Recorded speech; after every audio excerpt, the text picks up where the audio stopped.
Screen share हो रही है मेरी? जी मैम। ठीक है, चलिए पिछले क्लास में क्या क्या पढ़ा था हमने?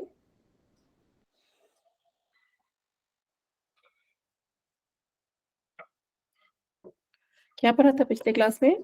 Plagiarism ma'am. प्लेगरिज्म पढ़ा था, ठीक है। क्लियर था सभी को? Yes ma'am. ठीक है, चलिए आज हम पढ़ते हैं साइटेशन।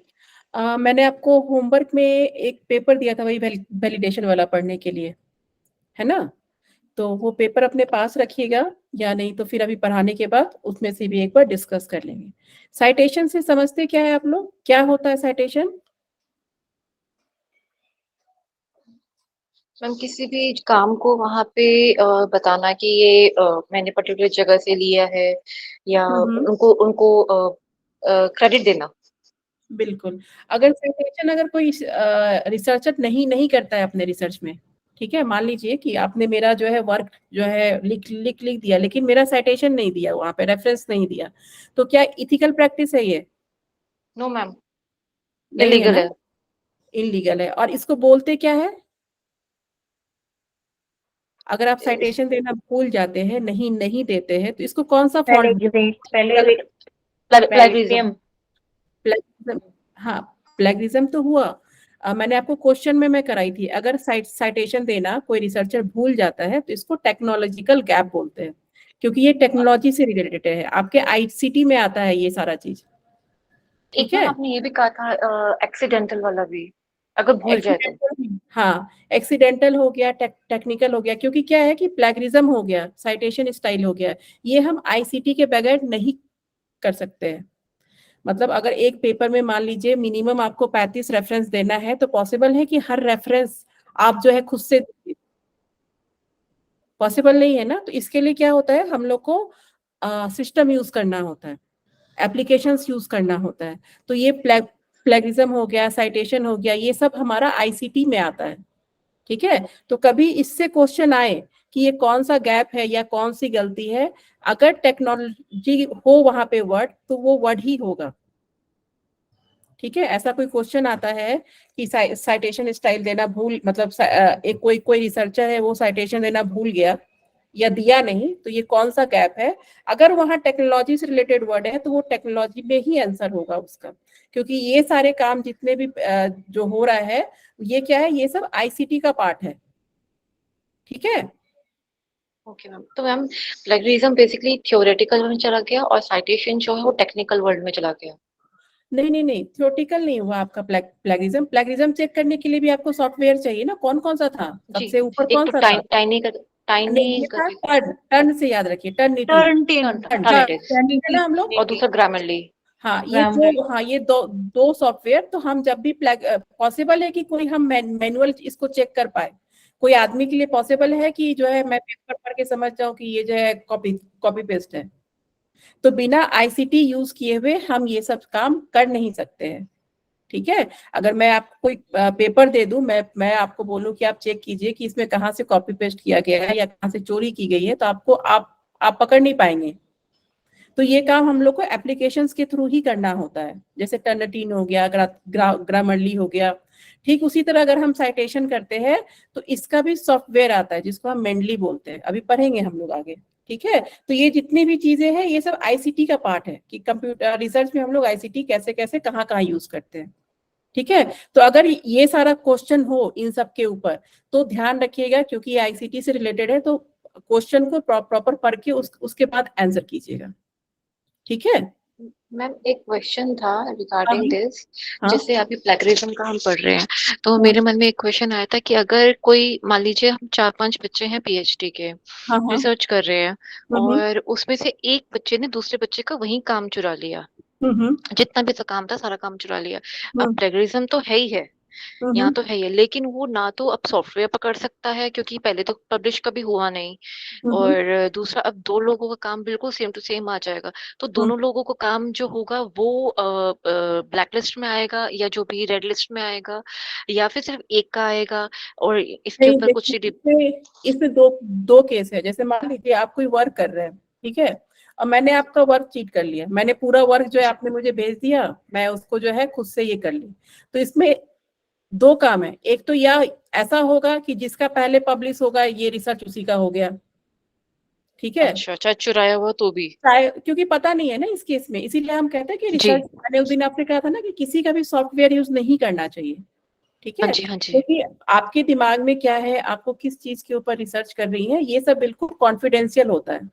इसीलिए हम कहते हैं कि किसी से शेयर नहीं करना चाहिए जब तक आपका रजिस्ट्रेशन नहीं हो जाता है। एक बार रजिस्ट्रेशन हो जाता है तो वो टॉपिक आपका हो गया फिर। ठीक है, उस टॉपिक रजिस्ट्रेशन पे से आप मींस जैसे कि हम स्कूल में होता था कि ये टॉपिक पर्टिकुलर रोल नंबर के बच्चे को दिया जाता था, बिल्कुल ऐसे एक रजिस्ट्रेशन होता है प्रॉपर। बिल्कुल, जैसे प्लानिंग फेज में मैं बताई थी ना कि आईसी होता जी, है, इथिकल कमिटी का होता है, तो वहां पे आप रजिस्टर्ड हो गया आपका रिसर्च। उसके बाद सीटीआरआई हो गया, गवर्नमेंट ऑफ इंडिया में clinical trial registry of India, तो वहां पे रजिस्टर हो गया। मतलब वो टॉपिक अब आपका हो गया। उस टॉपिक में आपने जो जो वेरिएबल यूज किया है, जो जो आपने जो भी जो आपके वेरिएबल्स है, जो भी आपका हाइपोथेसिस है, वो सारा कुछ लिखना होता है, वो पूरा प्रोटोकॉल लिखना होता है आपको रिसर्च का, तो वो आपका हो गया फिर। लेकिन अगर उसके पहले ही आपने किसी से शेयर कर लिया और वो पहले आपसे जो है सब कुछ हो गया उसका, तो वो रिसर्च उसका हो जाएगा, क्योंकि ओके, आपके पास कोई ऑथेंटिक प्रूफ नहीं है ना, उसने तो पहले पब्लिश करा लिया, पहले अपना ये करा लिया। इसीलिए कहते हैं कि जब भी हम रिसर्च करते हैं तो उसको बहुत कॉन्फिडेंशियल रखना चाहिए। इसीलिए हमारे ओके। गाइड तक ही, हाँ, प्रॉपर कोशिश करना चाहिए कि हम अपने गाइड से, को गाइड से, या और भी कोई है तो उनको अपने रिसर्च पेपर में हम शामिल कर लें। ठीक है, जी, ठीक है, ठीक है। और आपका साइटेशन स्टाइल का मतलब होता है, साइटेशन मतलब होता है कि जब भी हम पेपर लिखते हैं तो उसमें हमें क्रेडिट देना होता है कि इस पेपर में हमने ये पढ़ा था, या हठ योग प्रतिपिका में ऐसा लिखा हुआ था, या फिर पतंजलि योग सूत्र में ऐसा लिखा हुआ था। तो साइटेशन का भी अलग अलग स्टाइल होता है। ठीक है, हर कंट्री में हर सब्जेक्ट में अलग अलग स्टाइल फॉलो करते हैं, या जर्नल्स के हिसाब से भी ये होता है कि हम कौन सा स्टाइल अपनाएं। साइटेशन स्टाइल का मतलब होता है कि हम साइटेशन बहुत तरह से कर सकते हैं, इसके बहुत सारे रूल्स होते हैं। ठीक है, तो जब हम किसी के वर्क को रेफरेंस देते हैं तो वो हमारा साइटेशन हो गया। अब देखिए, तरह तरह के साइटेशन जो होते हैं, जैसे कि साइटेशन लिखने का फॉर्मेट होता है, जो सबसे फेमस है वो है आपका एपीए स्टाइल। अधिकतर जर्नल, अधिकतर यूनिवर्सिटी, और हम लोग के भी यूनिवर्सिटी में यही स्टाइल फॉलो होता है, एपीए स्टाइल। ठीक है, तो ये अमेरिकन साइकोलॉजिकल एसोसिएशन, ये इसमें सबसे पहले हम साइटेशन कैसे करते हैं, देखिए इसमें सबसे पहले जो है हमारा आता है ऑथर का नाम। मान लीजिए कि ऑथर का नाम है यहाँ पे प्रियंका जी को ले लेते हैं, यहाँ प्रियंका जी ऑथर हो गई। ईयर हो गया आपका 2023।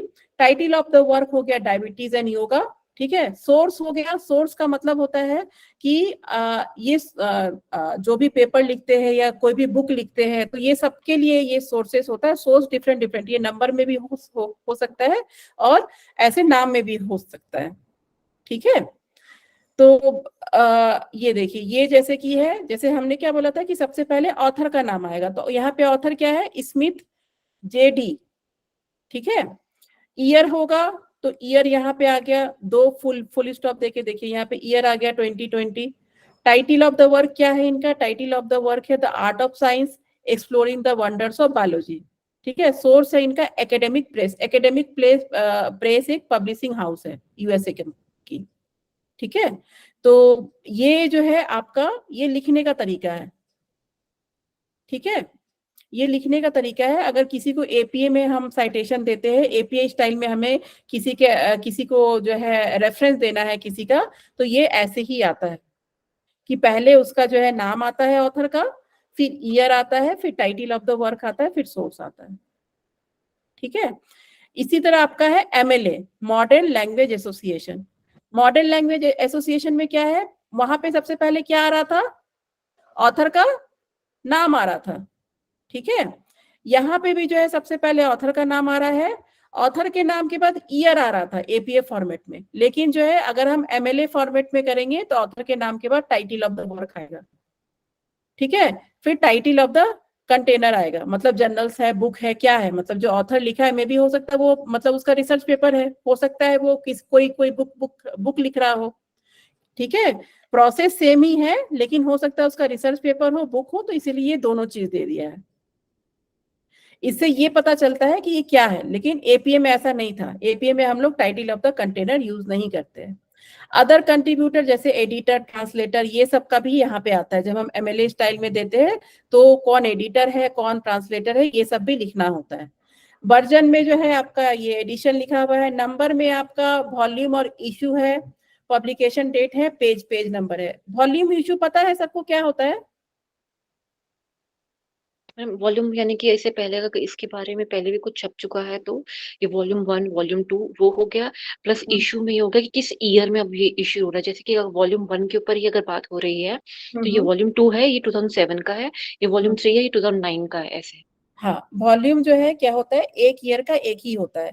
जैसे मान लीजिए अभी 2023 चल रहा है, तो वॉल्यूम अगर 2023 का जो है वॉल्यूम, हो सकता है कि वो बुक या वो जर्नल, बुक का ही एग्जांपल ले लेते हैं।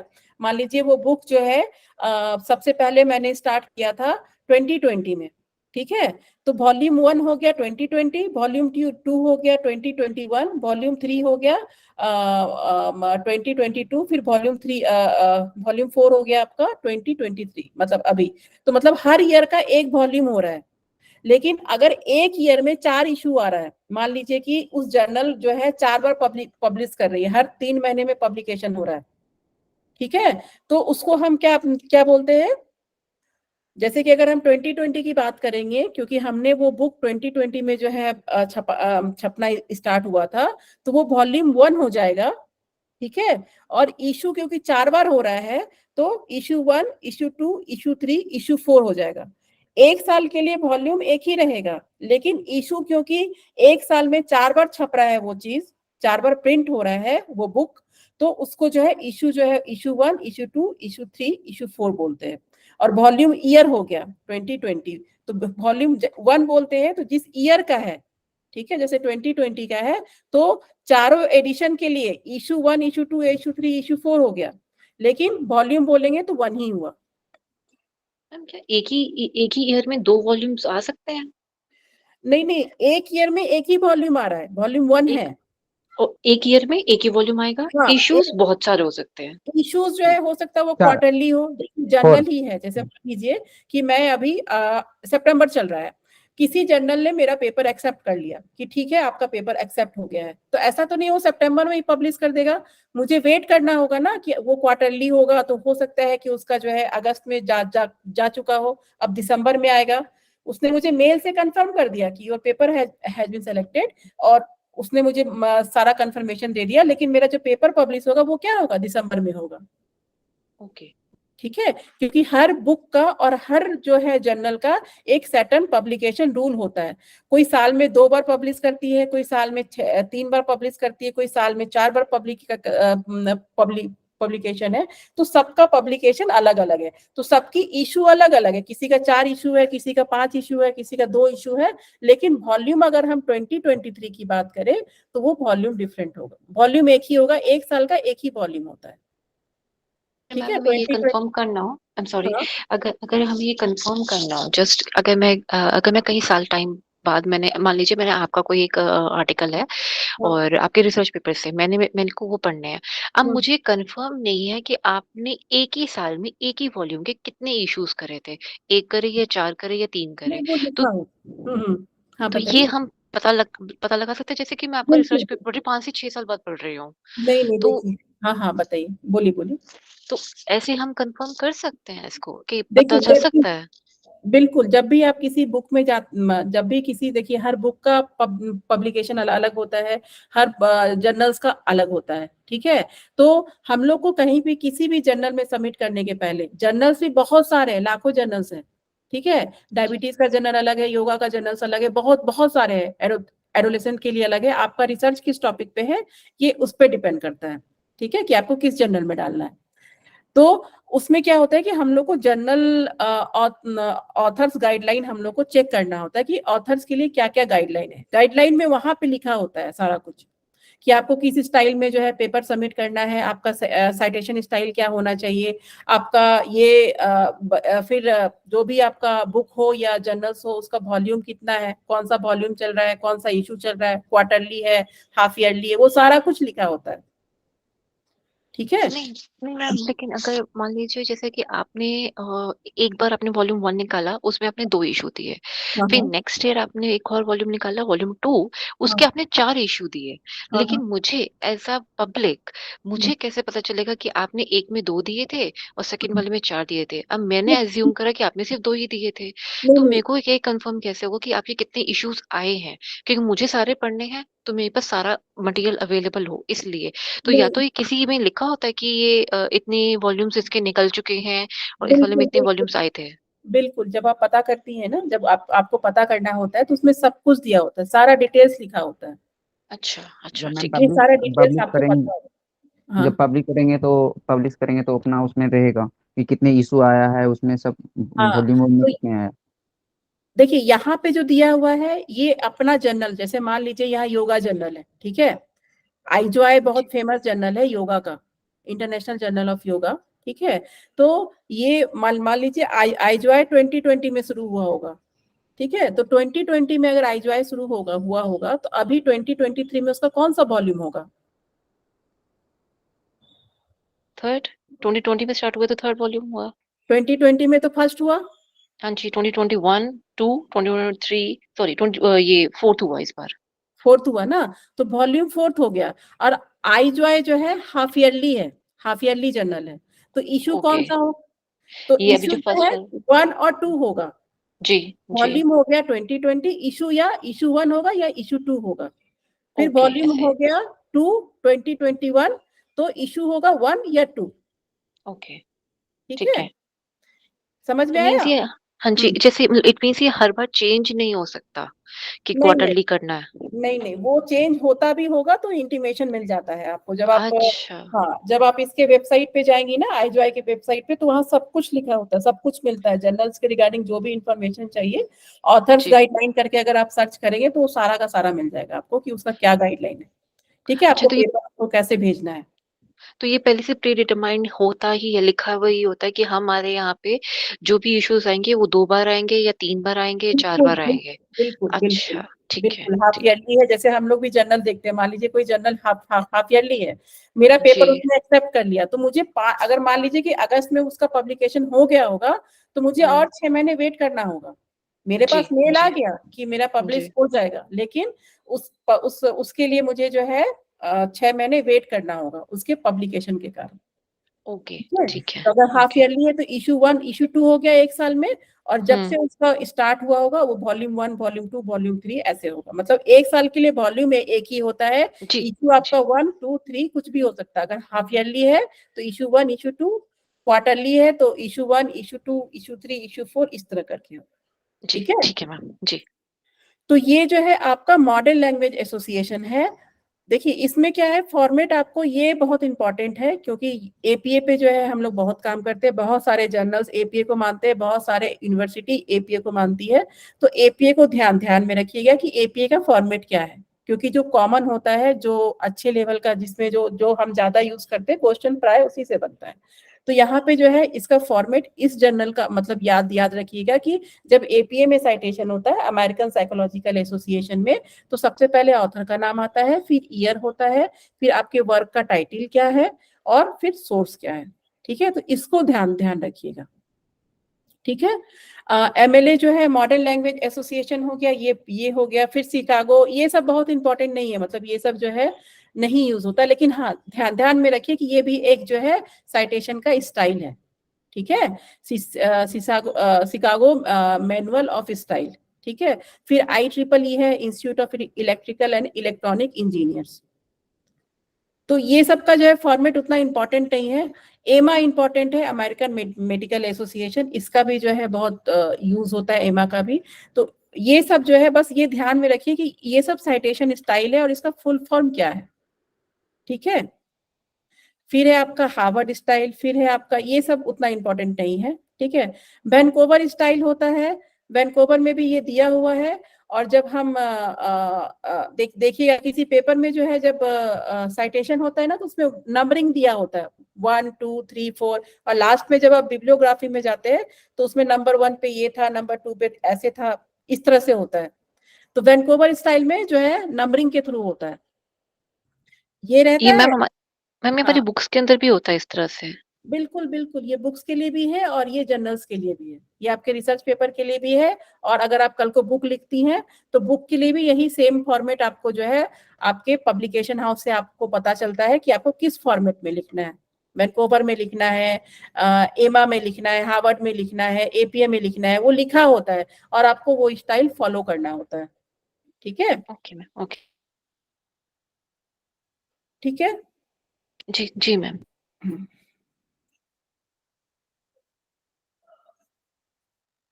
ठीक है, अब देखिए साइटेशंस का क्या है, बहुत सारा मैनेजमेंट टूल है। अब जैसे कि सॉफ्टवेयर, अब हम अपने से मैनुअल करना, क्योंकि इतने साइटेशन करने होते, इतने पेपर होते हैं हमारे पास, तो क्या होता है उसको इजी करने के लिए, जल्दी करने के लिए जो सॉफ्टवेयर है वो इन नोट है, जोटेरो है, मेंडली है, लेकिन जो सबसे इम्पोर्टेंट है जो हम लोग भी यूज करते हैं वो है मेंडली। ठीक है, वो है आपका मेंडली। तो मेंडली जो है, ये जो वर्ड लिखा हुआ है ना, दिख रहा है जी MENDLEY, मैम, ये ये किस लिए यूज होता है सब। ये? हाँ, MENDE। नहीं मैम, ये यूज किस लिए होता है? मेनली होता है कि जो है आपको जैसे रेफरेंस देना है, तो पेपर में एक रेफरेंस तो नहीं है, बुक में एक रेफरेंस तो नहीं है, मिनिमम तो हम जी लोग को 35 से 40 देना ही होता है। तो जैसे हमारे पास ईमेल्स आता है ना जीमेल का, वैसे क्या होता है कि हम पेपर को डाउनलोड कर लेते हैं और उससे फिर जो है फेच कर लेते हैं। मतलब जब हमें साइटेशन देना होता है तो ये इस सॉफ्टवेयर के थ्रू हमारे पास सारा ऑप्शन रहता है, किसी भी स्टाइल का साइटेशन आपका 5 मिनट में ये करके दे देगा। मान लीजिए आपने एपीए में किया हुआ है, ठीक है, वहां बोल रहा है कि नहीं एपीए में नहीं होगा, वैनकूवर में होगा, तो आप जैसे इसको सेलेक्ट करके, मेंडली को यूज करके सेलेक्ट करके उसको वैनकूवर क्लिक कीजिएगा, तो विद इन अ मिनट ये जो है सारे रेफरेंस स्टाइल जो आपका एपीए में था उसको वैनकूवर में कन्वर्ट कर देगा। मान लीजिए कि किसी जर्नल से जो है मैंने सबमिट किया पेपर को और उस जर्नल ने रिजेक्ट कर दिया, तो मेरा जो पेपर का फॉर्मेट था वो तो सारा उस जर्नल के हिसाब से था। मान लीजिए कि जो पहला जर्नल था उसमें एपीआई स्टाइल था, उसमें जो है मतलब बहुत सारे रूल्स दिए हुए थे, क्योंकि सारे जर्नल्स के और सारे बुक्स जो हम पब्लिकेशन में डालते हैं उन सबका रूल अलग अलग होता है। ठीक है, कोई ऐसा नहीं है कि कोई एक ही रूल को मानती है, तो इसीलिए उसमें स्केलिंग अलग होता है, उसका जो है फॉर्मेट अलग होता है। तो अब मान लीजिए अगर उसने रिजेक्ट कर दिया और मुझे दूसरे जर्नल में डालना है, तो ये मेनली क्या करता है, ये साइटेशन स्टाइल को तुरंत विद इन अ मिनट जो है, जैसे हम सेलेक्ट करते हैं कि एपीए से मुझे जो है वैनकूवर में जाना है, ये तुरंत चेंज कर देता है। ये सॉफ्टवेयर हमारे काम को with in a minute complete कर देता है। हमारे पेपर राइटिंग में जो हम रेफरेंसेस डालते हैं तो हमें ज्यादा टाइम नहीं लगता है। तो मेनली बहुत फेमस ये है सॉफ्टवेयर है, फ्रीली अवेलेबल सॉफ्टवेयर है, कोई पेमेंट नहीं करना होता है इसके लिए। और ये फ्रेंडली यूजर भी है, मतलब ऐसा नहीं है कि आप डाउनलोड करके, जैसे आप फेसबुक चलाते हैं या व्हाट्सएप चलाते हैं, आप अगर मेनली का थोड़ा सा भी देखेंगे तो आपको समझ में आ जाएगा कि साइटेशन कैसे करते हैं मेनली से। ठीक है, तो मेनली बहुत फेमस है और मेनली जो है साइटेशन स्टाइल के लिए। ठीक है, हम साइटेशन के लिए यूज करते हैं मेनली। ठीक है, जी।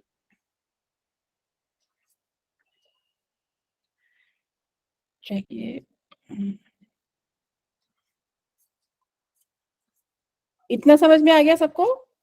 जी मैम। मैंडली जो है जैसे एमएलए से एपीवे में कन्वर्ट करना है तो इसको कम ही समय विद इन कम समय में ही ये चेंज कर देती है ना वर्ड। हाँ हाँ हाँ, बिल्कुल बिल्कुल चेंज कर देती है। और आपको अगर जब पहली बार आप साइटेशन भी करते हैं ना, जैसे मान लीजिए हम पेपर लिख लिए, ठीक है, और साइटेशन मुझे अभी 40 साइटेशन करना है, तो मेनली वो काम भी आपका पेपर में आराम से कर देती है। चेंज तो करती ही है, चेंज करने में तो हेल्प करती ही है, प्लस जो है अगर जब आप साइटेशन डालते हैं ना, ठीक है, तो वो आपको आराम से अपलोड कर देती है। मतलब जैसे कि मान लीजिए कि आपने 35 रिसर्च पेपर का लिटरेचर रिव्यू बनाया, ठीक है, नंबर 1, नंबर 2, नंबर 3 इस तरह कर करके आपका 35 तक कंप्लीट हो गया। तो अब जो है मैंने यहाँ अपने सहूलियत के लिए यहाँ पे डाल दिया 1, ठीक है। उसके बाद जो है मैं सीधे जो है अपने जो है यहाँ से मेंडली पे गई, ठीक है, मैं यहाँ से जो है मेंडली पे गई। अभी मेरा मेंडली जो है एक्टिवेट नहीं होगा शायद, देखिए यहाँ पे आ रहा है ना बिब्लियोग्राफी एपीए, यहाँ पे जब आप मेंडली डाउनलोड करते हैं ना तो यहाँ कहीं पे आपका जो है मेंडली का ऑप्शन आता है।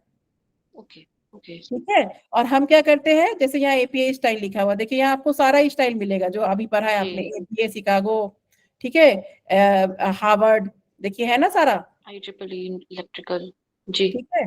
तो ये सारा स्टाइल मिलेगा। और जब आप मेनली डाउनलोड कर लेती हैं, अभी मैंने उसको जो है एक्सेस नहीं किया है मेनली को, ठीक है, तो यहाँ मेनली का भी एक ऑप्शन आ जाता है। और हम जब मेनली पे जाते हैं और उस पे फिर जो है मेनली फिर जो आपने लिटरेचर रिव्यू किया है 1 से लेके 35 तक का जो लिटरेचर रिव्यू है, उसमें क्या करते हैं हम उसको चूज करते हैं।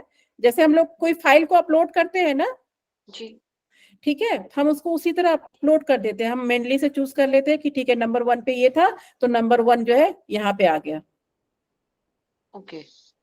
ठीक है। तो ये काम बहुत इजी कर देता है मेनली हमारा। तो मतलब एक तरह से देखा जाए तो मेनली अपनी ही लैंग्वेज में या अपने तरीके से ही, लेकिन वो नंबर वाइज प्रॉपरली सॉर्ट करके लगा देता है खुद से। बिल्कुल बिल्कुल, जैसे हम लोग कोई चीज अपलोड करते हैं ना, मान लीजिए कोई मेल भेजते हैं तो हम अपलोड करते हैं ना जी जी, डॉक्यूमेंट, जैसे मान लीजिए कि मुझे रिसर्च का अपलोड अटैचमेंट्स करना है, लगाते आपको हैं। भेजना है, ठीक है, तो जी, उसी तरह मेनली क्या करते हैं हम मेनली यूज करके उसको अपलोड कर देते हैं। नंबर 1 वाले को यहाँ कर दिए, नंबर 2 को यहाँ कर दिए, तो वो हमारा काम इजी कर देता है। और इसको किसी भी स्टाइल में चेंज करना हो बहुत इजी है। अगर आपको किसी के भी स्टाइल में चेंज करना है, बस आपको यहाँ पे जाइए और मेनली डाउनलोड करके, मान लीजिए मेरा एपी में था, मुझे शिकागो चाहिए, यहाँ पे आप अपना ऑप्शन क्लिक कर दीजिए, मेनली यहाँ पे है, बस ओके कर दीजिए, सारा रेफरेंस स्टाइल जितने भी पेपर है आपके आराम से चेंज हो जाते हैं। ओके। ठीक है, बिब्लियोग्राफी सबको पता है क्या होता है? मीनिंग वाइज जैसे कि किसी का मीनिंग क्या है, इसकी इटोमोलॉजी टाइप निकालना। देखिए बिब्लियोग्राफी क्या होता है कि जो पेपर मैंने आपको भेजा होगा, कुछ रेफरेंसेस नीचे भी होंगे लिखे हुए, बहुत सारे रेफरेंसेस नीचे दिए होंगे, जी, है ना। जो पेपर मैं भेजी हूँ आपको उसको खोल के देखिएगा कि पेपर के लास्ट में इस तरह से बहुत सारे रेफरेंसेस दिए होते हैं, इसको हम बिब्लियोग्राफी बोलते हैं। तो ये जो है जैसे जैसे आप यहाँ रेफरेंस देते जाते हैं ना, ये बिब्लियोग्राफी भी बनाते जाता है मेनली, नीचे आपका बिब्लियोग्राफी भी आते जाता है। जो नीचे का साइटेशन होता है ना, देखिए यहाँ पे जो हम साइटेशन करते हैं वो तो या नहीं तो इसमें 1 2 करके करते हैं, या नहीं तो हम राइटर का नाम लिख देते हैं और ईयर डाल देते हैं, ठीक है। इसी का साइटेशन जो है हम लोग जो है नीचे भी आता है। जब एक रिसर्च पेपर को देखेंगे, जो पेपर मैं आपको भेजी हूँ, देखिएगा बहुत सारे जो है रेफरेंसेस नीचे लिखे हुए हैं, नीचे वाले पेज में, उसी को हम लोग बिब्लियोग्राफी बोलते हैं। मैम जैसे बुक्स में होता है वैसे वाला ही? बुक्स में, हाँ बुक्स में भी दिया होता है, कोई कभी कभी कोई बुक्स में जो रिसर्च पेपर भी दिया होता है ना, तो वो जी लास्ट जी, में देते हैं। रिसर्च पेपर का जो है जो लिंक देते हैं वो लास्ट में देते हैं, तो जो लास्ट हाँ में जी, देते बिल्कुल हैं लास्ट पेज पे होता है एक। बिल्कुल यही हमारा जो है बिब्लियोग्राफी होता है। ओके एक तो ओके हम ओके, यहाँ पे साइटेशन करते हैं उसका पॉइंट कि इस पेपर में ये रिजल्ट आया था, तो हमने मान लीजिए यहाँ पे लिख दिया नंबर 1, ठीक है। अगर वैनकूवर स्टाइल में लिखेंगे तो हम यहाँ पे लिखेंगे नंबर 1, और फिर नीचे जा करके उसका लिंक दिया रहता है नंबर 1 पे बिब्लियोग्राफी में। जो 35 ठीक। हमने यूज किया है ना, तो 1 से लेके 35 तक जो है पेपर के लास्ट में दिया होता है, ठीक है। हाँ जी मैम, उसी जनरली को बुक्स मतलब में जो पिक्चर्स अपलोड होती हैं उनमें भी कईयों में दे रखा होता है, रेफरेंस दे रखा होता है उन्होंने कि ये पर्टिकुलर जगह से हमने लिया या इनसे लिया, तो लास्ट बिल्कुल पेज पे भी दे रखा होता है। बिल्कुल, क्योंकि उतना बड़ा रेफरेंस यहाँ पे डालना पॉसिबल नहीं होता है, तो ये लोग क्या करते हैं कि यहाँ पे जो है ये रेफरेंस है, अगर किसी को देखना है तो वो जो है लास्ट पेज में बिब्लियोग्राफी पे जाकर के क्लिक करेंगे, उनका वो आ जाएगा, ठीक है। तो नीचे वाला जी। जो साइटेशन होता है वो बिब्लियोग्राफी हो गया, और जो यहाँ पे हम सेंटेंस लिख करके देते हैं वो हमारा जो है आपका ये हो गया, मतलब जो जैसे हम लोग साइटेशन करते हैं, तो मेनली दोनों काम करता है। जब आप यहाँ पे साइटेशन करते हैं तो नीचे वो बिब्लियोग्राफी भी बनाते जाता है, ठीक है। आ रहा है सबको समझ में क्लास में? जी मुझे तो आ रहा है। और कोई हाँ आ रहा है मैम। आ रहा है समझ में?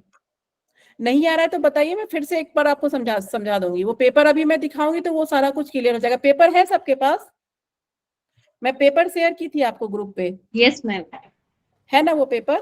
तो उस पेपर में देखिए लास्ट में बिब्लियोग्राफी दिया होगा, लास्ट में सारा रेफरेंसेस लिखा होगा।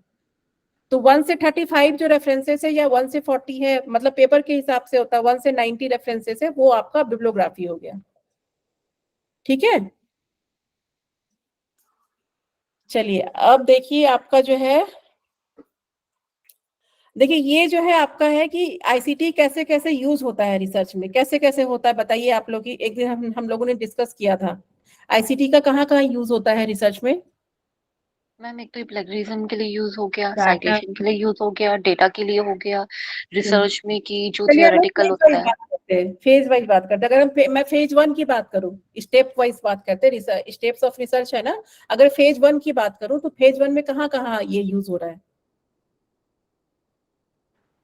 मैम सबसे पहले तो ये उसके लिए जो हम पहले देखेंगे कि कहाँ कहाँ हमने जो रिसर्च सोचा है वो कहाँ कहाँ यूज हो सका, ये भी देखने के लिए, लिटरेचर रिव्यू के लिए, डाटा कलेक्शन के लिए, फिर स्टैटिस्टिकल एनालिसिस के लिए भी।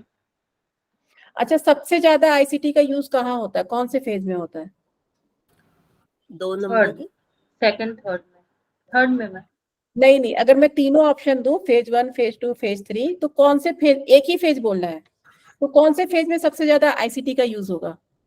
फेज 3 में मैम। फेज 3 में क्यों? फेज 3 में क्यों सबसे ज्यादा यूज होगा? एक तो हमने कंपाइलेशन करनी होती है कि हमारा कोई जो प्लेगरिज्म है वो ना आ रहा हो, वो तो हमें देखना होता है। और दूसरा हमें ये कन्वर्ट करना है, उसके लिए साइटेशन वगैरह के लिए। और तीसरा था एक और पॉइंट था, एक और पॉइंट अभी याद नहीं आ रहा। 2 पॉइंट तो मेजरली ये थे कि प्लेगरिज्म चेक करना ही होता है हमें कि हमारे इसमें कितना है, ताकि हमारा रुके ना, हमारा रिसर्च पेपर ना रुक जाए। ठीक है। तो जब हमारा लास्ट फेज होता है उसमें सबसे ज्यादा आईसीटी का इस्तेमाल होता है। फर्स्ट फेज में तो हम लिटरेचर रिव्यू वगैरह के लिए करते हैं इस्तेमाल, ठीक है, जब हमें लिटरेचर रिव्यू करना होता है अपने रिसर्च टॉपिक के लिए। सेकेंड फेज में जो है हमारा डेटा कलेक्शन का काम होता है, तो डेटा कलेक्शन में भी इस्तेमाल होता है, लेकिन उतना नहीं होता जितना हम थर्ड फेज में करते हैं, क्योंकि थर्ड पेज का जो काम है एनालिसिस से लेकर के आपका रिसर्च पब्लिकेशन तक, वो सारा का सारा जो है आईसीटी पे डिपेंड करता है। जो सबसे ज्यादा आईसीटी का जो काम होता है रिसर्च में वो फेज 3 में होता है, जब हम डेटा एनालिसिस करते हैं। तो क्योंकि हमें एनालिसिस के लिए भी, जब हम उसमें स्टैटिस्टिकल एनालिसिस लगाते हैं तो उसके लिए भी हमें डेटा, मतलब ये चाहिए होता है, आईसीटी यूज करना होता है, ठीक है। उसके बाद फिर जब हम टेस्ट लगाते हैं तो उसके लिए भी करना होता है। जब हम पेपर लिखते हैं तो उसमें मेनली वगैरह इन सब सॉफ्टवेयर का इस्तेमाल होता है। जब हम पब्लिकेशन के लिए देते हैं, मतलब जो लास्ट फेज है फेज 3, उसमें सिर्फ और सिर्फ आपका आईसीटी का सबसे ज्यादा इस्तेमाल होता है। और ये क्वेश्चन आया हुआ है आपका रिसर्च में कि आईसीटी का इस्तेमाल रिसर्च में सबसे ज्यादा कब होता है, ठीक है। तो अब ये बताइए कि आपका जब डेटा, ऐसा कौन सा डेटा कलेक्शन करने में आपको आईसीटी का इस्तेमाल करना होता है, ऐसा कौन सा जो है आपका रिसर्च होता है जिसमें आईसीटी का इस्तेमाल किए बगैर आपका रिसर्च नहीं होगा? उस रिसर्च का नाम क्या है?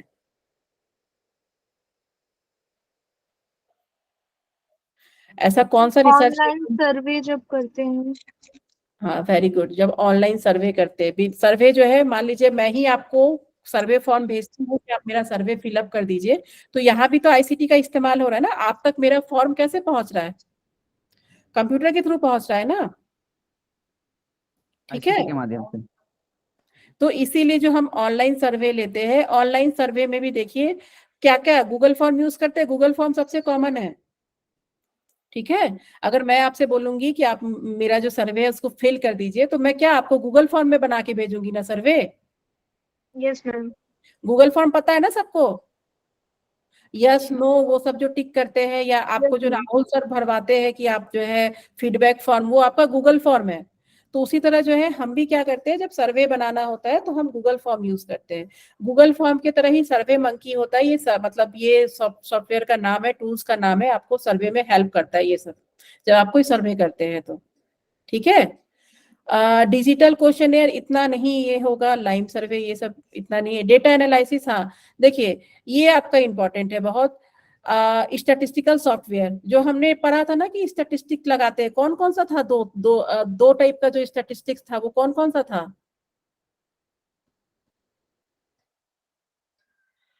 जब भी हम कोई रिसर्च करते हैं तो मैं बताई थी ना, स्टैटिस्टिक में हम एक्सपेरिमेंटल और कंट्रोल। क्या एक्सपेरिमेंटल और कंट्रोल। एक्सपेरिमेंटल और कंट्रोल तो ग्रुप है आपका। SPSS।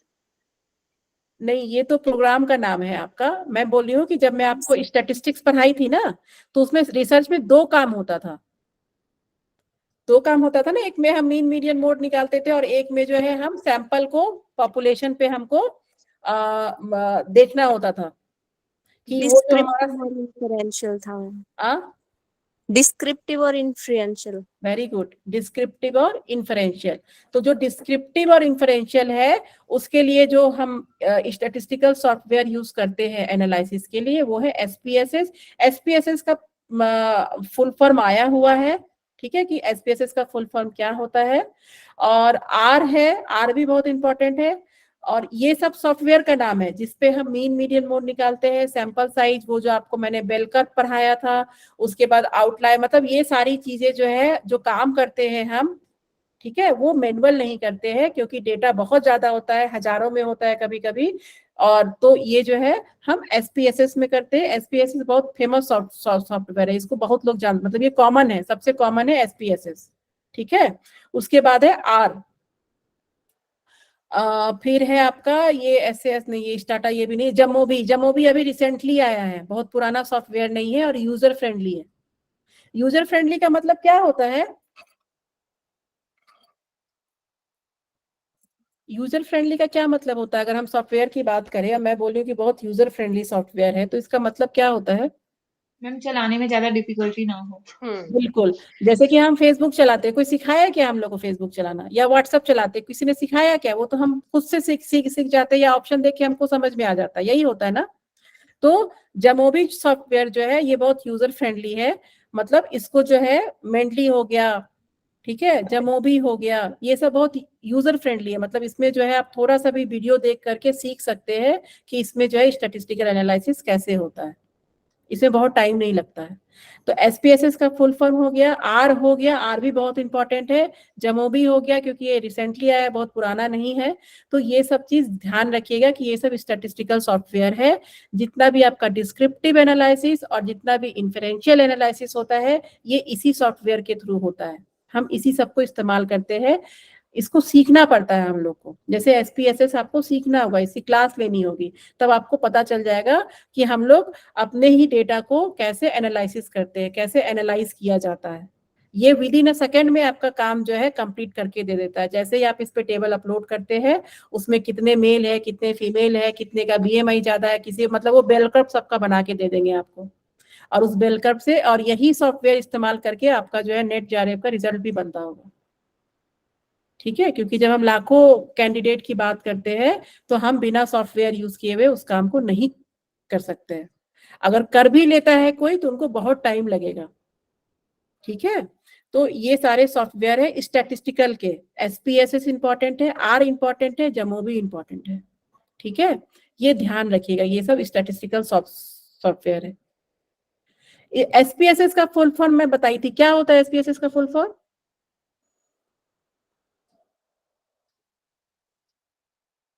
SPSS का फुल फॉर्म क्या होता है? मैम लास्ट का सोशल साइंस याद है, आगे का भूल गया। मैम कुछ देखिए स्टैटिस्टिकल कुछ था, स्टैटिस्टिकल हाँ पैकेज था। देखिए याद हाँ। रखने का तरीका बताती हूँ आपको। ये स्टैटिस्टिकल सॉफ्टवेयर है, तो पहला एस जो है इसका स्टैटिस्टिकल ही है, ठीक है। और ये पैकेज है, P for package, statistical package. और एस क्या है? सोशल साइंस, ठीक है। Statistical package of social science, ये इसका फुल फॉर्म है। स्टैटिस्टिकल, क्योंकि ये आया हुआ है, हो सकता है फिर से आ जाइए कि ये SPSS कौन सा सॉफ्टवेयर है। ये इसको साइटेशन के लिए यूज करते हैं कि स्टैटिस्टिकल एनालिसिस के लिए यूज करते हैं कि प्लेगरिज्म के लिए यूज करते हैं। तो एक दो सॉफ्टवेयर जो क्लासेस में मैं बोली इंपॉर्टेंट है, उसको ध्यान रखिएगा आप लोग। हो सकता है इस तरह का क्वेश्चन आ जाए इस बार, ठीक है। SPSS हो गया, R हो गया, जमोबी हो गया, ये सारा सॉफ्टवेयर अगर दिया हुआ है तो ये स्टैटिस्टिकल सॉफ्टवेयर है। R का एज सच कोई फुल फॉर्म नहीं होता, R को R ही बोलते हैं, R को R ही लिखते हैं, ठीक है। जमोबी अभी जो है यूजर फ्रेंडली सॉफ्टवेयर है, ये रिसर्चर में अभी बहुत फेमस है क्योंकि यूजर फ्रेंडली है, इसको सीखने में ज्यादा टाइम नहीं लगता है, ठीक है। तो हमें जब डेटा को स्टैटिस्टिकल सॉफ्टवेयर यूज करते हैं तो इसमें SPSS, R, जमोबी, ये तीनों को ध्यान रखिएगा। डेटा एनालिसिस में कौन कौन सा डेटा, कौन कौन सा स्टैटिस्टिकल होता है हम लोग के पास? डिस्क्रिप्टिव और इन्फरेंशियल, ठीक है। डिस्क्रिप्टिव और इन्फरेंशियल, तो ये दो तरह का स्टैटिस्टिकल एनालिसिस हम इसी सॉफ्टवेयर के थ्रू करते हैं, ये सॉफ्टवेयर का नाम है, ठीक है। डेटा विजुअलाइजेशन, मतलब डेटा विजुअलाइजेशन का क्या मतलब हो गया?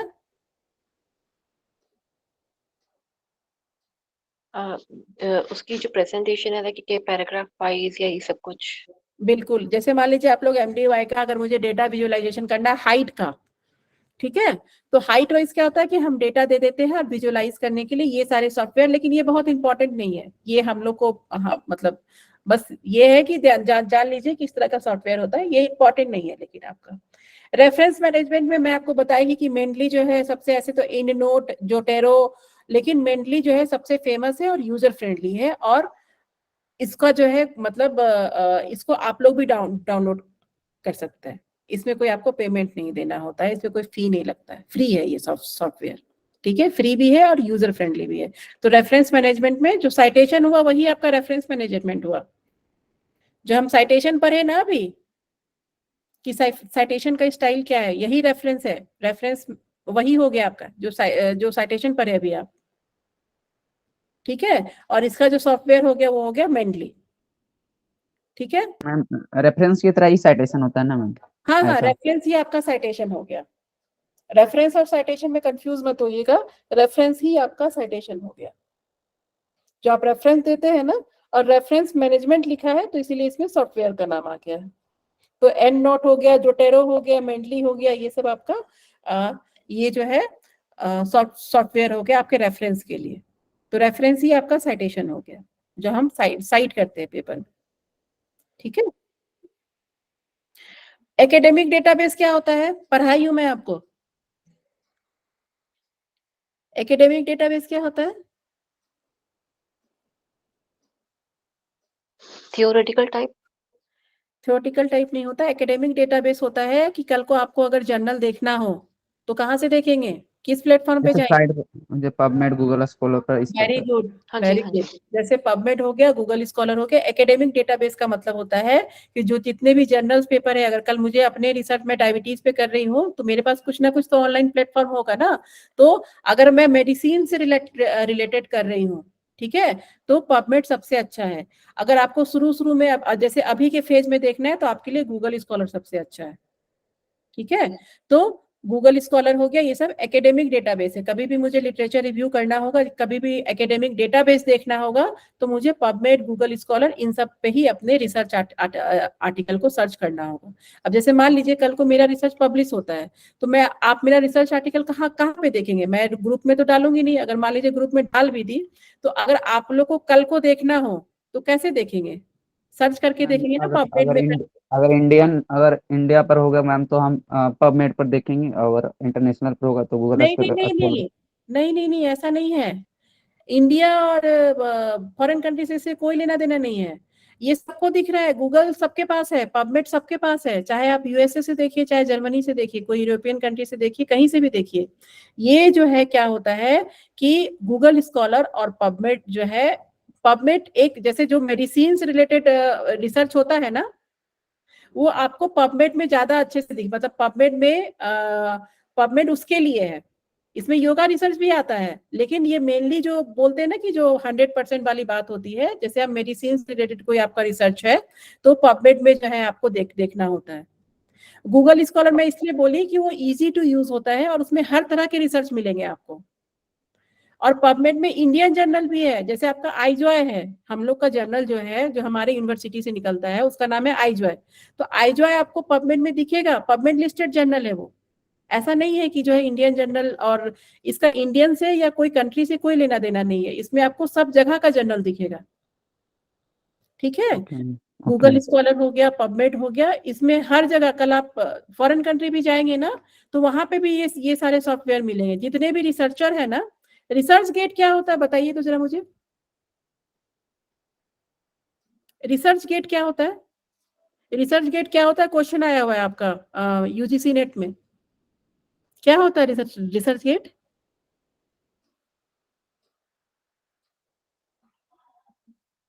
मैम जिसमें बेसिकली जितनी भी रिसर्चेस होती हैं वो वहाँ पे अपलोड होती हैं, तो जितनी भी जितनी जो मेजर रिसर्च होती है वो तो पबमेड में भी अपलोड होता है, जो भी जो अच्छा साइंटिफिक हो, जैसे कि जो एक्सपेरिमेंटल हो।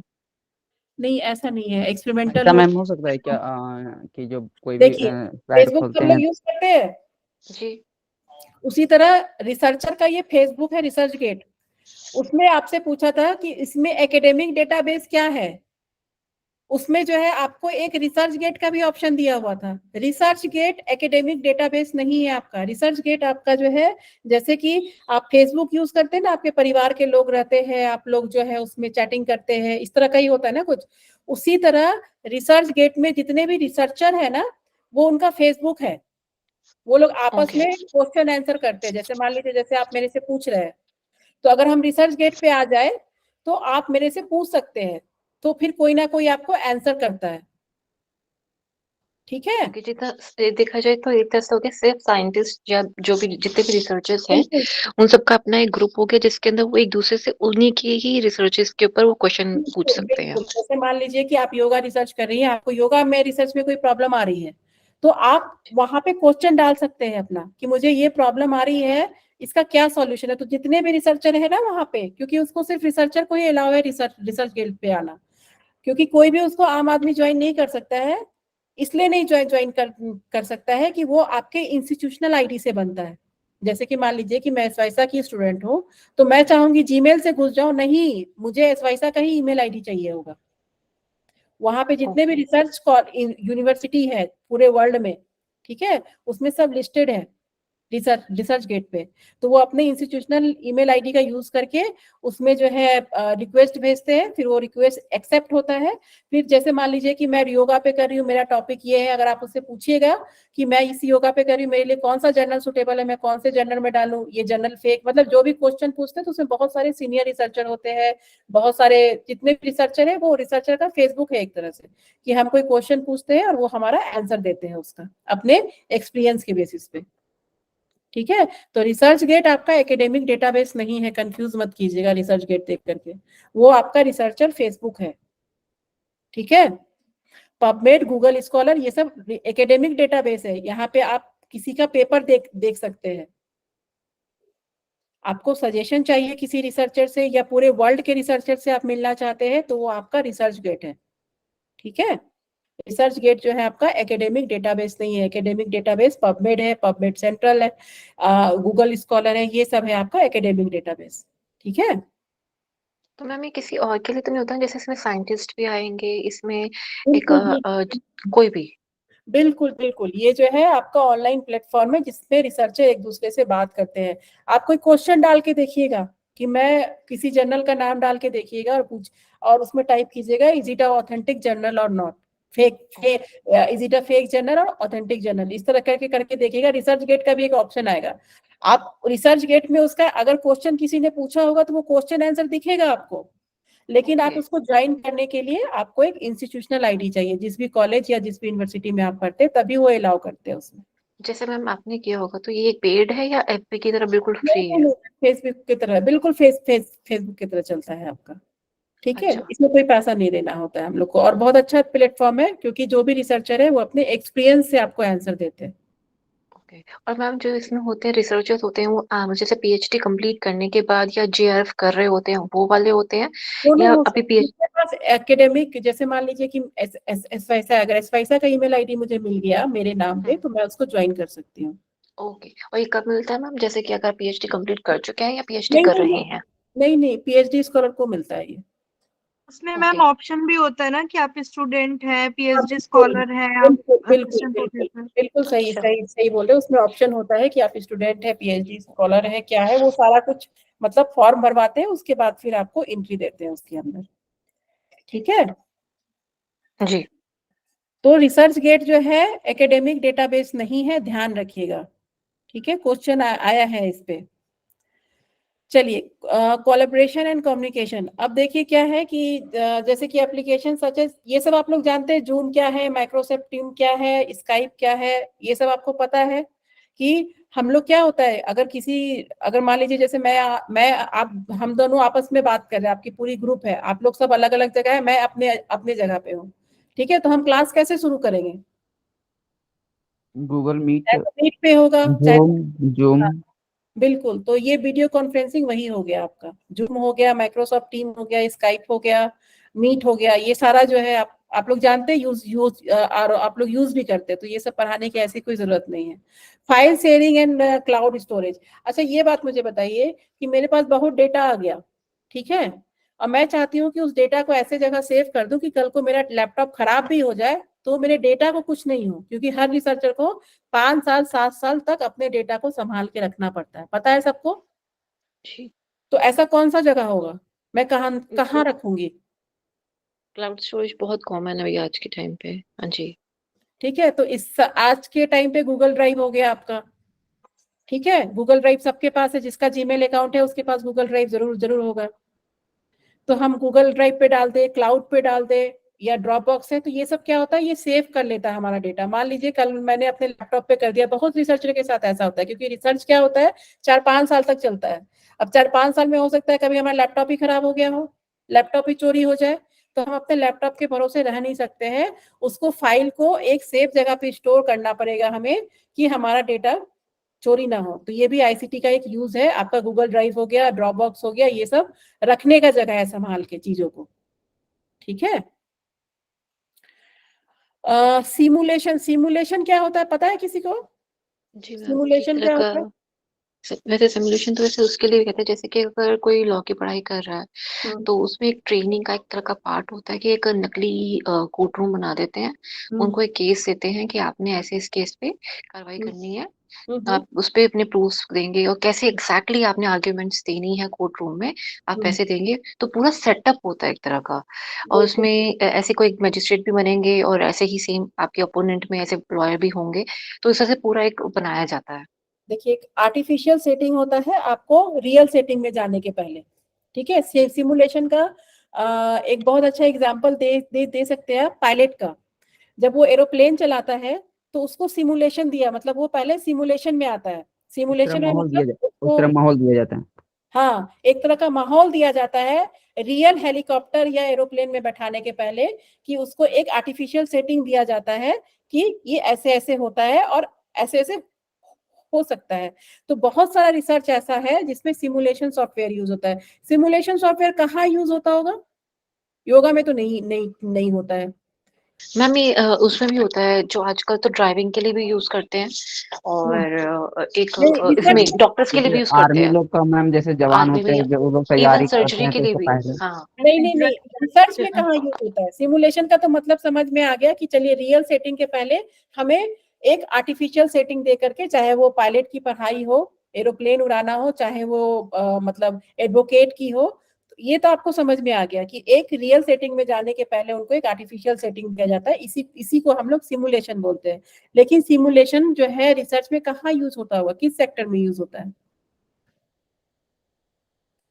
अगर हम रिसर्च की बात करें तो सिमुलेशन की जरूरत कहाँ कहाँ पड़ती होगी? मैम डॉक्टरी लाइन में भी पायलट simulation स्टडी करना है। करते हैं रिसर्च पूरी थीसिस के पहले। नहीं नहीं, सिमुलेशन पायलट स्टडी सिमुलेशन नहीं, ये नहीं बोल सकते हैं आपको। एक्चुअली हम यहाँ सॉफ्टवेयर की बात कर रहे हैं ना, तो सिमुलेशन सॉफ्टवेयर कहाँ यूज होता होगा, कहाँ ऐसा होता होगा कि रियल सिचुएशन में जाने के पहले हम लोग को सिमुलेशन सॉफ्टवेयर यूज करना होता होगा? देखिए बहुत आंसर के बहुत पास है और ये हाल फिलहाल ही हुआ है ये। मैम जैसे कि हमको योगा सिखाना है, इससे पहले ट्रेनिंग दी जाती है, तो इस तरह बोल सकते हैं योगा में। नहीं नहीं, ये सॉफ्टवेयर, हम सॉफ्टवेयर की बात कर रहे हैं यहाँ पे। आप जैसे कि चंद्रयान 3 हुआ तो उसमें सिमुलेशन सॉफ्टवेयर का यूज हुआ होगा, हाँ जी, हुआ होगा। ठीक है? तो हम सॉफ्टवेयर का यूज वहां होता है, सिमुलेशन सॉफ्टवेयर का। जैसे चंद्रयान हो गया कि यहाँ से इतने स्टेट, हम यहाँ से ये चीज करेंगे, तो ये सिमुलेशन सॉफ्टवेयर बता देगा कि हाँ इस हाइट पे जाने के बाद ग्रेविटेशन पुल खत्म हो जाएगा, उसके बाद इस हाइट के जाने के बाद। तो वो ऐसा कुछ बना होता है कि हम चंद्रयान 3 भेजने के पहले एक सिमुलेशन सॉफ्टवेयर पे उसको ट्राई करते हैं कि एग्जैक्टली होगा क्या, ठीक है? तो वहां पे सिमुलेशन सॉफ्टवेयर यूज होता है। सिमुलेशन सॉफ्टवेयर का, ये सब सॉफ्टवेयर का नाम है, ये है थोड़ा सा मैटलैब है, कॉमसोल है। तो हालांकि चंद्रयान 3 ये बना है, तो सिमुलेशन सॉफ्टवेयर याद रखिएगा कि चंद्रयान 3 के लिए अगर रिसर्चर ने यूज किया होगा सॉफ्टवेयर, तो वो सिमुलेशन सॉफ्टवेयर यूज किया, कि चांद पे भेजने के पहले हम उस सॉफ्टवेयर से देख लिए कि उसमें क्या क्या कमियां हैं और उस कमियां को कैसे ठीक करना है, उसके बाद फिर से हम उस पर ट्राई किए, ठीक है? तो सिमुलेशन वो हुआ कि आर्टिफिशियल सिचुएशन में पहले हमने उसको ट्राई कर लिया, फिर उसको हम रियल सिचुएशन में यूज किया उस चीज को, ठीक है? जी। फिर है आपका डेटा मैनेजमेंट। डेटा मैनेजमेंट में कुछ ऐसा है नहीं आपका। राइटिंग के लिए गूगल डॉक वगैरह ये लोग आप लोग यूज करते होंगे ऐसे, ये सब कोलैबोरेटिव राइटिंग। कोलैबोरेटिंग क्या होता है? कोलैबोरेटिंग क्या होता है? हम नहीं बता। कुछ ज्यादा और जब रिसर्चर मिलके शायद करते हैं। हाँ सही सही सही बोल रहे हैं। जैसे मान लीजिए कि हम 5 रिसर्चर हैं, मेरा जो रिसर्च है वो ग्रुप रिसर्च है, आप भी रिसर्चर हैं, मैं भी हूँ, ये भी है, और 5 लोग हैं। तो हम क्या करते हैं, गूगल डॉक पे जाते हैं, गूगल डॉक पे शेयरिंग का आता है, हम 5 लोगों में शेयर कर लेते हैं। थोड़ा सा मैं लिखी, थोड़ा सा आपने लिखा, थोड़ा सा उसने लिखा, इस तरह करके हम कोलैबोरेटिव राइटिंग बोलते हैं। कोलैबोरेटिव मतलब साथ में मिलके जो काम होता है, ठीक है? जो टीम वाली रिसर्च करती है, तो जैसे बिल्कुल हमारी टीम ने बिल्कुल ये रिसर्च किया वैसे। ओके। बिल्कुल बिल्कुल। ओपन एक्सेस जर्नल है, वेरियस जर्नल्स, जैसे कि ओपन एक्सेस जर्नल का क्या क्या बताई थी मैं आपको?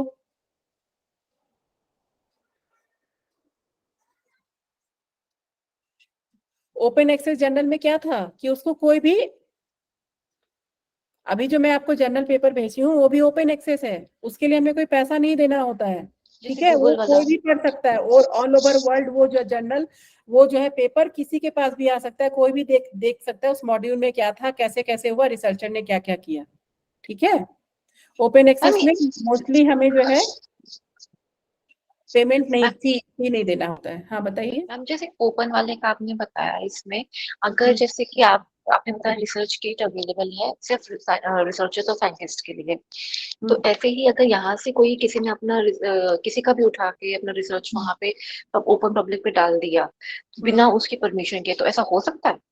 नहीं नहीं, ये इलीगल है। इलीगल? अगर मान लीजिए कि आपके पास वो पेपर आ गया है, ठीक है, कि मान लीजिए किसी ने 500, हमेशा डॉलर ही मांगते हैं, अगर किसी का पेपर आप रिक्वेस्ट कीजिएगा वो हमेशा डॉलर में ही दिया होता है।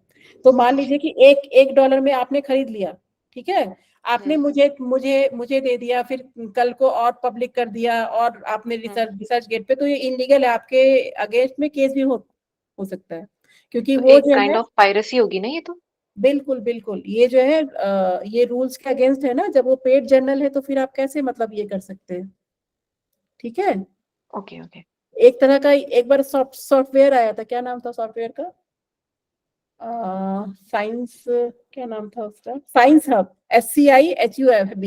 साइंस हब क्या क्या करती थी कि जितना पेड जर्नल है उसका DOI कॉपी पेस्ट करके डालो, वो आ जाता था, अभी भी है वो, तो उसमें Means बहुत सारे किसी साइन का अप करके है मैम, यस। हाँ मीन्स तो उसमें फ्री डेटा को फ्री में एक्सेस करने का। हाँ तो उस पे क्या हुआ, बहुत सारे रिसर्चर और जर्नल ने केस कर दिया, इंडिया से भी केस हुआ था उसके ऊपर। वो लेडी चलाती थी एक वो सॉफ्टवेयर साइंस हब करके, SCIHUB, सर्च करके देखिएगा, उसमें सारे पेपर का DOI नंबर डालिएगा, उसमें सारा पेपर आ जाता है। लेकिन अब कुछ पेपर आता है जिसका परमिशन है उसके पास, सारे नहीं आते अब। ठीक है, तो इथिक्स देखिए कुछ भी नहीं है। इथिक्स के लिए जो है हम क्वेश्चन आंसर सेशन, अभी मैं क्लास, आज मेरा लास्ट क्लास है, ठीक है, बीच में मैं क्लास लूंगी, तो अब जब भी हम क्लास लेंगे तो हम सिर्फ क्वेश्चन आंसर डिस्कस करेंगे। ठीक है, तो इथिक्स में देखिए क्या होता है कि कोई भी, आपको बस ये सोच के चलना है कि किसी का हार्म नहीं हो, किसी के साथ कोई जबरदस्ती नहीं हो। ठीक है, कि मुझे डायबिटीज पे रिसर्च करना है तो मैं किसी आदमी को इतना शुगर खिलाई, इतना स्ट्रेस दी कि उसको डायबिटीज कर दी, ऐसे नहीं करना है।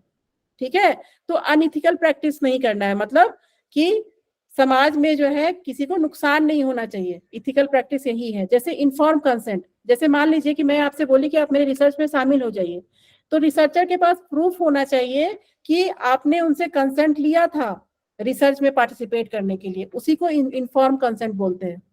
मान लीजिए कोई डायबिटीज के ऊपर आप काम कर रही हैं, तो डायबिटीज वाले पेशेंट से आपको कंसेंट लेना होगा कि हाँ I am ready to participate in your study.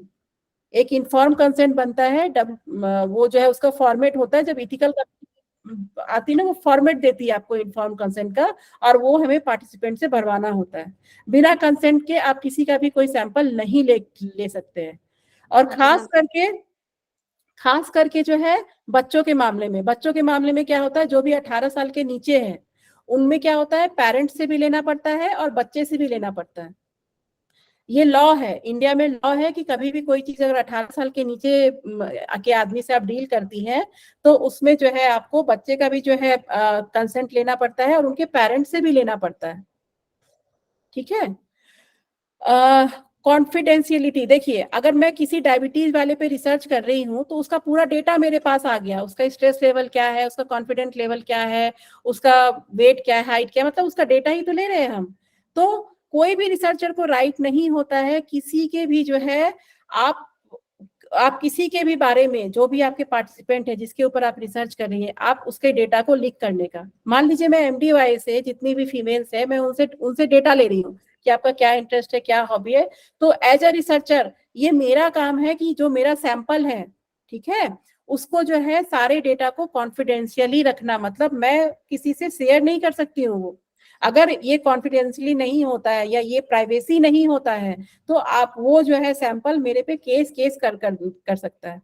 मतलब हमें एक रिसर्चर को कोई राइट्स नहीं होता है अपने सैंपल्स के इंफॉर्मेशन को बाहर भेजने का, शेयर नहीं कर सकते विदाउट परमिशन। किसी से शेयर नहीं कर सकते। इवन कि जब डेटा एनालिसिस भी होता है ना, मान लीजिए आप लोग यहाँ पे 100 लोग बैठे हुए हैं, तो 100 लोगों में खुद रिसर्चर को नहीं पता चलता है कि कौन सा डेटा कौन, मतलब मान लीजिए अगर मैं हाइट पे ही कर रही हूँ तो कौन छोटा है कौन लंबा है, खुद रिसर्चर को नहीं पता चलता है, क्योंकि आपका नाम कोड हो जाता है, कोडिंग में 1 2 3 आ जाता है, वहां नाम नहीं रहता है आपका। तो ये सब जो है प्राइवेसी है। मतलब जब हम डेटा एनालिसिस के लिए भी देंगे तो हमें सबसे पहले आपके नाम को कोडिंग करना होगा। मैं अगर MDY से सारा डेटा ले रही हूँ तो मुझे आपके नाम को कोडिंग करना होगा। ठीक है, ये रिसर्चर का राइट्स नहीं होता। तो कॉन्फिडेंशियलिटी, प्राइवेसी, जो आपके सैंपल है आप उसके बारे में कुछ भी, किसी को भी, अगर आपने उनके ऊपर रिसर्च किया है तो कुछ आपको अगर रिसर्चर किसी पे, मतलब ये जो है जो भी बातें हैं या जो भी जो है डेटा है हम लीक नहीं कर सकते हैं। ठीक है, तो इसको बहुत, ये भी अनइथिकल प्रैक्टिस है। जो भी हमारे सैंपल्स है, जो भी डेटा है, वो जो है किसी को भी, जो डेटा एनालिसिस भी मान लीजिए आप किसी और से करवा रहे हैं, तो आपको टेबुलेशन बना के देना होगा, उसको चेंज करना होगा नाम को। ठीक है, कॉन्फिडेंशियलिटी और प्राइवेसी में फिर डिफरेंस क्या होगा? दोनों एक ही बात तो हुई। कॉन्फिडेंशियलिटी देखिए आपकी जो है इंफॉर्मेशन है, ठीक है, लेकिन बहुत सारे जो है रिसर्च ऐसा होता है जिसमें प्राइवेसी, मतलब कुछ ऐसी चीजों की बातें होती है कि प्राइवेसी मतलब जो आपसे पर्सनल रिलेटेड इंफॉर्मेशन है। कॉन्फिडेंशियलिटी तो ये सबके लिए हो गया ओवरऑल। प्राइवेसी मतलब कुछ ऐसी रिसर्च होती है कि जैसे कि मान लीजिए बहुत सारी बीमारी ऐसी होती है कि जिसमें हम कुछ क्वेश्चंस पूछता है रिसर्चर, तो वो ये सारी चीजें जो है ना, आप किसी को लिख नहीं, अपने सैंपल्स के बारे में किसी को नहीं बता सकते हैं, कि इनके साथ ये था, मैंने इसके ऊपर रिसर्च किया तो ये निकला। नहीं, ये रॉन्ग है, ये अनइथिकल प्रैक्टिस है। प्लेगरिज्म हमने पढ़ लिया है। कॉन्फ्लिक्ट ऑफ इंटरेस्ट होता है कि अभी जैसे मैंने आपको जो पेपर शेयर किया है उसमें हर पेपर में कॉन्फ्लिक्ट ऑफ इंटरेस्ट लिखा रहता है, ठीक है, कि अगर आपके जैसे कि मैं भी लिखूंगी there is no conflict of interest in my research. Conflict of interest मतलब कोई भी जो है आप जो रिसर्च कर रही हैं किसी तरह का कॉन्फ्लिक्ट तो नहीं है। बहुत बहुत तरह का होता है ना, जैसे सैंपल्स के साथ हो गया, कुछ रिसर्चर का एटीट्यूड अच्छा नहीं रहा, कुछ या नहीं तो कोई किसी ने केस ही कर दिया, मतलब इस तरह का कोई इलीगल इशू तो नहीं है, उसको हम कॉन्फ्लिक्ट ऑफ इंटरेस्ट बोलते हैं। तो वो हमें पेपर में लिखना होता है कि in my paper there is no conflict of interest. Ma'am ये सॉर्ट ऑफ एनओसी की तरह। हाँ, एनओसी की तरह आप समझ सकते हैं इसको, ठीक है। Human and animal subject if applicable follow ethical guidelines for research involving. अच्छा, जब भी आपके सब्जेक्ट मतलब जब भी आपके सैंपल में ह्यूमन और एनिमल्स होंगे, ठीक है, तो इन लोग का गाइडलाइंस अलग है और आपको ये लिखना होता है, मेंशन करना होता है कि आपने इसका जो है उल्लंघन नहीं किया है, ठीक है। जब भी कोई ह्यूमन, मान लीजिए किसी का ब्लड ले रहे हैं, किसी एनिमल्स के ब्रेन पे काम कर रहे हैं, तो आपको इथिकल गाइडलाइन फॉलो करना है। सबका इथिकल गाइडलाइन अलग अलग होता है, एनिमल्स के लिए अलग होता है, ह्यूमंस के लिए अलग होता है, तो वो गाइडलाइन फॉलो करना होता है। आपको लिखना होता है कि the researcher follow the guidelines of, जो एनिमल्स का एनिमल्स के लिए, ह्यूमंस का ह्यूमंस के लिए, बच्चों का है बच्चों के लिए, सबका अलग अलग गाइडलाइन होता है। तो वो हम लोग को लिखना पड़ता है, लिखना ही सबसे अच्छा तरीका है इथिक्स को फॉलो करने के लिए, ठीक है। तो ये सारा कुछ हमें लिख के देना होता है। डेटा इंटीग्रिटी मतलब जो भी आप डेटा कलेक्ट कर रहे हैं वो एक्यूरेट और रिलायबल होना चाहिए। ये नहीं कि मैं रिसर्चर हूं तो अपने हिसाब से चेंज कर दी डेटा, नहीं, ऐसा नहीं होना चाहिए, ठीक है। तो ये था आपका जो है लास्ट क्लास आज रिसर्च का। आई थिंक टाइम भी हो गया ना। ये जो है, और बाकी अब जब भी हम क्लास करेंगे, बीच में जब भी आपको क्लास लेनी होगी आप बात कर लीजिएगा, ठीक है। जी मैम। और फिर हम क्लासेस जो है, फिर क्लास में जो भी क्वेश्चन आंसर है उसको किया करेंगे, यानी तो फिर जब आपके पास कोई क्वेश्चन आंसर आए, आपको लगे कि कोई क्वेश्चन आंसर आ गया है हमारे पास, तो हम उस दिन क्लास रख लेंगे, ठीक मैम है। मैम कल आप आधे घंटे के लिए क्लास नहीं ले सकते हैं क्या? कल तो मैम पॉसिबल नहीं है, कोई नहीं, आप मैम या फिर परसों, क्योंकि जो रिसर्च पेपर आपने भेजा था ना, एक बार उसको अच्छे से डिस्कस मैम कर दीजिए कि कैसे लिटरेचर रिव्यू करते हैं और कहाँ से क्या कंटेंट देखते हैं मैम, इससे अच्छा, कोई जी। बात नहीं है, कल का तो नहीं हो पाएगा, कल एक्चुअली मुझे निम्हांस जाना है। कोई बात नहीं है, मुझे जब भी मौका लगता है ना, ठीक है, या कोई क्लास आपका खाली होता है, आपको पहले पता लग जाए, तो मैं उस समय क्लास ले लूंगी आपकी। मैम आप मंडे ट्यूसडे देख लीजिए अगर हो पाता तो। हाँ हाँ, बिल्कुल बिल्कुल, आप एक बार जितेंद्र जी को बता दीजिएगा कि जिस दिन क्लास किसी का खाली हो ना, जब आपको मतलब हफ्ते भर ठीक पहले पता हो, तो मैं उस क्लास में ले लूंगी। फिर कल का पॉसिबल नहीं हो पाएगा, कल का थोड़ा ठीक है मुश्किल है, ठीक है। तो ठीक फिर मैं वो है। सारा वो पेपर एक बार फिर से डिस्कस कर लेंगे, ठीक है। ओके। सर आ गए क्लास में? हाँ जी मैडम। सॉरी सर, मैं थोड़ा सा आज क्लास लेट हो गया। नहीं कोई बात नहीं, मैं भी सुन रहा था, अच्छा लग रहा था। अच्छा अच्छा अच्छा। ओके।